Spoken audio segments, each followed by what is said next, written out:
بڑا اہم جو مسئلہ ہے اس پہ ہم آج جو ہے وہ روشنی بھی ڈالیں گے اور بات بھی کریں گے۔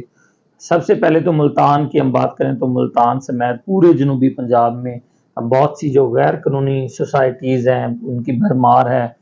پاکستان میں بھی یہ ایک نیٹ ورک جو ہے 2007 کے بعد جو ہے، بلکہ اس سے بھی پہلے مشرف دور میں یہ کل ہاؤسنگ سوسائٹیز کا کام شروع ہوا، اور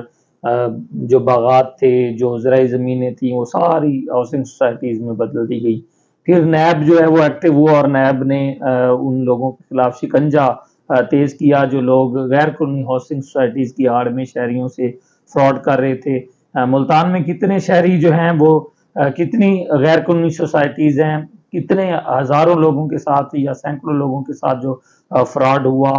تمام تر تفصیلات کے حوالے سے ہمارے ساتھ اس وقت سینئر قانون ہیں اور لیگل ایڈوائزر ایم ڈی ہیں سید جنید ممتاز صاحب، ان سے جانتے ہیں۔ یہ بتائیے گا ملتان میں اس وقت کتنی غیر قانونی سوسائٹیز ہیں، اور غیر قانونی سوسائٹیز کا لفظ ہم جو کہتے ہیں یہ کس طرح غیر قانونی ہوتی ہیں، کیوں ہم کہتے ہیں ایسا؟ بسم اللہ الرحمن الرحیم۔ آج کل جو سب سے بڑا مسئلہ ہے لوگوں کا وہ یہ ہے کہ وہ اپنی سیونگز جو ہیں وہ کدھر خرچ کریں۔ زیادہ تر لوگ جو اپنی سیونگز کرتے ہیں، غریب غربا لوگ یا مڈل کلاس کے لوگ یا بیوائیں، وہ زیادہ تر انویسٹ کرتے ہیں کسی بھی لینڈ ایکوائر کر لی، انہوں نے ایک پلاٹ لے لیا چھوٹا سا۔ جب وہ کسی ہاؤسنگ کالونی کے پاس جاتے ہیں پلاٹ لینے، تو وہ انفارچونیٹلی جو 2 نمبر لوگ ہوتے ہیں جو کہ مافیا ہے لینڈ گریبنگ کا اور ایلیگل ہاؤسنگ کا، وہ ان کو جو ہے ایک سبز باغ دکھا کے ان کو پلاٹ دے دیتا ہے جس کی کوئی اہمیت نہیں ہوتی۔ اب بات یہ ہے کہ ایلیگل کون سا ہوگا اور لیگل ہاؤسنگ کالونیز کون سا ہوگا۔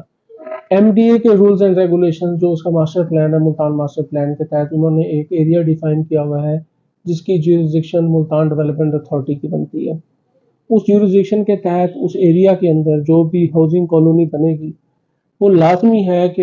ایم ڈی اے سے منظور شدہ ہو۔ ایم ڈی اے کے قواعد و ضوابط ہیں، ایم ڈی اے کے قواعد و ضوابط کے بعد جو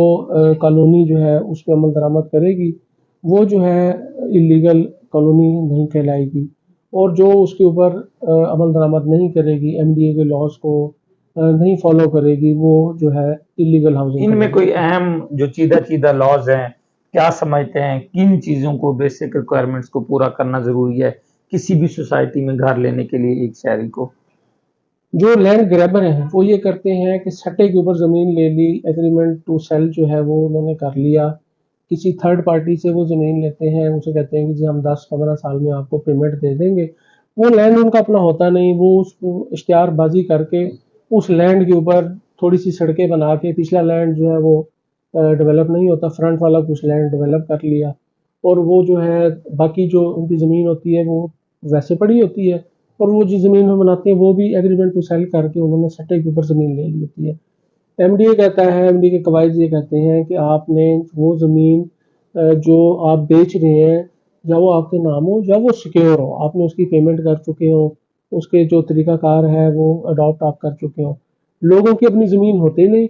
لینڈ گریبرز کی، اور وہ آگے جو ہے ایلیگل ہاؤسنگ سوسائٹی بنا کے لوگوں کو سیل کرتے ہیں۔ اچھا، کچھ کالونیاں ایسی بھی ہیں جنہوں نے ایم ڈی اے سے پاس بھی کروا لیا، نقشہ بھی منظور ہو گیا اور وہ لیگل ہو گئی، لیکن جب یہ بن جاتی ہیں اس کے بعد زمینیں لیتے رہتے ہیں اور وہ فروخت کرتے رہتے ہیں۔ ایسی کالونیاں جو ہیں جن کو رجسٹر نہ کروایا ہو ایکسٹینشن پلان کو، کیا وہ قانونی ہوگی یا غیر قانونی تصور ہوگی اس میں؟ یہ بڑے چلاک طریقے سے اس کو چلاکی کر کے یہ لوگ جو ہیں وہ اس کو سب سے پہلے چھوٹے سے رقبے کے اوپر، چھوٹا رقبہ ہوتا ہے اس کے اوپر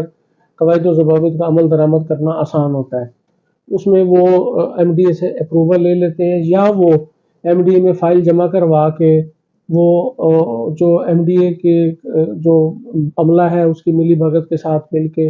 اس ایریے کی حد تک تو وہ منظور کروا لیتے ہیں۔ اس کے بعد وہ کیا کرتے ہیں، وقت کے ساتھ ساتھ سائڈ والا رقبہ جو ہے، پیچھے والا رقبہ جس کی ویلیو کم ہوتی ہے، اس کو ایکوائر کر لیتے ہیں، اور اس کے اندر وہ سہولیات نہیں دیتے جو کہ ایک عام آدمی کے لیے ضروری ہے، اور اس کو منظور بھی نہیں کرواتے۔ ملتان کے اندر انفارچونیٹلی زیادہ تر جو ایکسٹینشنز ہیں، بڑی بڑی ہاؤسنگ سکیمز تھیں، ان کی جو ایکسٹینشنز تھی وہ ایم ڈی اے نے تمام ایلیگل قرار دی ہیں۔ ان لوگوں کے خلاف پرچے کے اندراج ہو چکے ہیں، ان لوگوں کے خلاف قانونی کارروائی ہو چکی ہے، اور اب تو جو ہے ان کے خلاف بڑا شکنجہ سخت کیا جا رہا ہے۔ سخت